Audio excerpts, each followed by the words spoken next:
first. So good evening, everyone. My name is Marco, and together with Megan, Molly, Mira, Sam, and David, we are iRemind. And within the next few minutes, I would like to tell you what our journey was like. And it started all off very simply with an idea that wasn't tested, reminder based on location. So we thought people would be interested in getting reminded based on where they are rather than time. So a very practical example could be that when you pass by a shop, you would like to be reminded that you have to buy milk. And when we went out to have the interviews, things changed slightly. And at the very end, we had a total of 91 interviews. And within the very two first interview sessions, we found out that our idea is not a big of a success. The people weren't very enthusiastic about the idea that we introduced to them. And we really realized that this is not a problem, that we have a solution to a problem that doesn't really exist.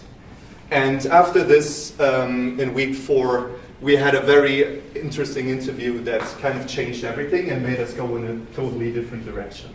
So we interviewed a primary school teacher, and she gave us a very clear example of what her problem currently is.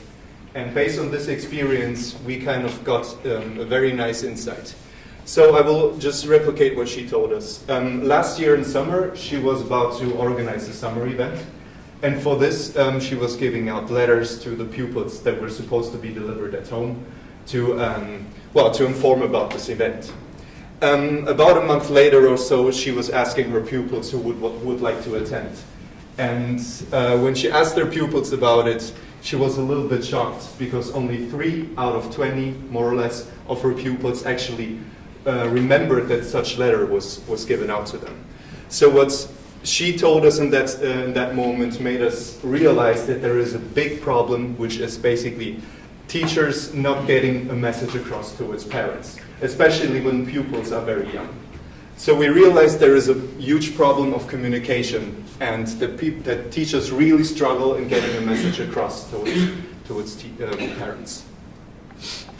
And based on this statistic, only 15%, so 3 out of 20 is 15% out of all the pupils that are in a class, actually remembered that such letter was given out.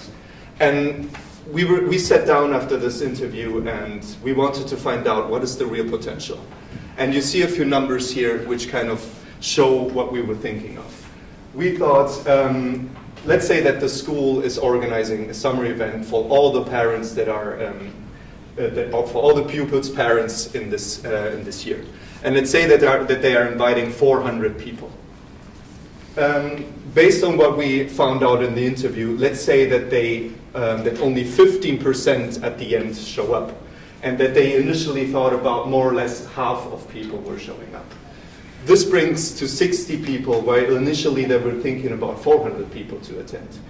And if now the school was also thinking about giving out food and beverages and had calculated a budget of around €4 per person, this means that over €1,000 was lost, only because there is no efficient communication system between school and parents. And with much less money that could have invested in a communication system between parents and teachers that get rid of the pupils in between, they could have invested in a communication system like we are creating one for much less a price. So for us, we saw a very huge potential because this is only one event and this is only one school in Ireland. So in week 6, we kind of changed from a reminder based on location going towards something else, which is a communication system between teachers and parents, basically. And our further interviews kind of went a little bit deeper into this topic in our findings. And what we found out, we interviewed much more teachers to see if this problem is universal or if we have some other tendencies. And we really found out that the younger the pupils, the bigger the problem. Because when pupils are a little bit older, they get more responsible and they are a more efficient communication channel. Based on that, we really wanted to focus on primary school, and we got rid of professors or universities more in general as a target group. And at the same time, we wanted to find out if parents are interested in this as well, because if they are not interested in having clear communication with parents, with teachers, there is no potential for our idea. But the interviews clearly showed that parents felt that they do not know enough what is happening in school in terms of the children's performance, in terms of deadlines, events, and opportunity that are coming up. So from both sides, we are seeing a pain. And with this, we were thinking about creating a communication channel that get rid of the pupils and that builds a clear connection between parents and teachers. Our conclusions based on our journey. We found out that customer interviews are very important, and whatever you anticipate at the beginning will eventually change throughout the journey, as it was in our example, as it was in almost every group in our class. And based on that, you have to be ready for change, ready to change your idea, ready to revamp everything, and to go in a different direction. Which brings me also to the third point. While at the beginning we had a solution ready, that we finally found out that there is no problem attached to it. So before finding a problem, you should focus on the solution. And if you're actually interested how we want to build this connection between teachers and parents, we're happy to talk you through it in a more calmer session after this. And we have also a little video prepared for you which kind of summarizes what we did throughout. And then we are happy to get some questions.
Has anyone?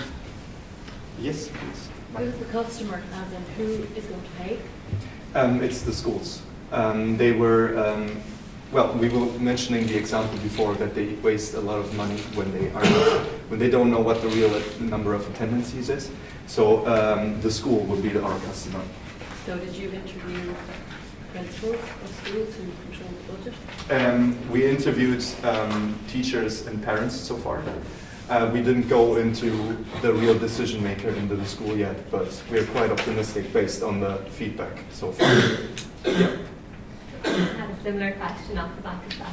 I'm really interested to hear that you also interviewed parents, because there's 2 users or maybe 3 users if the child's involved. And the pain point for the teacher you've really talked about, do you have any sense of what the pain point is for the parent? Does anyone else want to take this? Yeah, I mean, well, one of the main things that we found from our interviews was between parents and teachers, they only got to speak to the parents maybe twice a year at parent-teacher meetings. So one of the major pains for them is they only have 2, 15-minute slots to communicate with them. So if they can have a system where the parent or the teacher can pass information through a good channel of communication straight directly to the parent, they get a better idea of how their son's doing with regards to work or commitments and things like that. I see a lot of hands. So how will you differentiate your product from similar ones that are out there? Well, to be honest, the people that we interviewed at this stage are not using any product. So even if there are products out there, they're not being used at that stage because the people we talk with are simply using traditional methods as letters or emails, for example, that are not working either. Yeah. So as a parent of two children, I'm not quite sure I actually see the problem because my children's school just email us, and as you said, traditionally, and it works. There's an event coming up, they email us, we know about it, and they follow with a text message. There's also a product called Teamer out there as well in terms of knowing about events. You know, in terms of parents, you may be separating the problem out here because we have general event communication and then we have updates on their children. And I wonder how many teachers would want to give communication about a child to a parent via some kind of electronic means. I think the parent-teacher meeting, it's there forever and it works. So I'm not quite sure if you have actually found the actual problem yet. Mm-hmm. Just a quick question. Do you know the performance of your children currently at school? Well, I have to admit, it was at a parent-teacher meeting last week, so yes. Did you know before that meeting? I didn't, however, if I needed to know something, the school would have contacted me. Okay. So in your opinion, you wouldn't like the idea to have a constant communication system going on where you can just go into quickly and see how things are going? Because this is what we found out as a potential ourselves. But is that what teachers were telling you, or Yeah. what parents were telling We're you? parents. Parents Yeah, are telling but us. teachers were telling you a different problem. Yeah. So how do you match those together? Well, our platform, I understand it's a little bit confusing right now, but on the parent side, they will get the information that they need, and on the other side, the teacher can communicate important events or deadlines whenever those are coming up on the other hand. So it's a system where both have benefits of. Take both benefits of. We're going to have to leave it at that for this scene. We can talk about it later.